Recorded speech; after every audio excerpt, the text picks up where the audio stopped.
ছাদ থেকে টমেটো ছিঁড়তে যেয়ে দেখি অলমোস্ট সব টমেটো শেষ। তো চিন্তা করলাম শেষে টমেটো দিয়ে টমেটোর ঝোল করা যাক। তেল গরম করে পেঁয়াজ কুচি ছেড়ে দিলাম। পেঁয়াজ কুচি দেওয়ার পরে আমি একটু লবণ দিয়ে দিব। পেঁয়াজ হালকা ভাজা ভাজা হয়ে বাদামি রং হয়ে আসলে আমি একটু পানি দিব কষানোর জন্য। হলুদ গুঁড়ো মরিচ গুঁড়ো দিয়ে কষিয়ে নিব।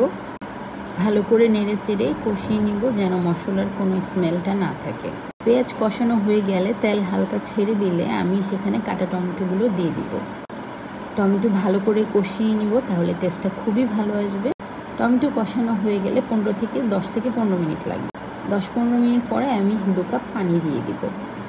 এর মাঝে আমি ভালো করে শিং মাছ কেটে ধুয়ে ঘষে নিয়েছি যেন কোনো ময়লা না থাকে। এখন শিং মাছগুলো আমি টমেটোর ঝোলের মধ্যে ছেড়ে দেব। এই রেসিপিটা আমার দাদুমণির, তার খুবই প্রিয় ছিল টমেটোর ঝোল। এখন বেঁচে নিয়ে আল্লাহ ওনাকে জান্নাতুল ফেরদৌস নসিব করুক। এক মহিয়সী নারী। আমি চাই আমার সন্তান তার মতোই হোক।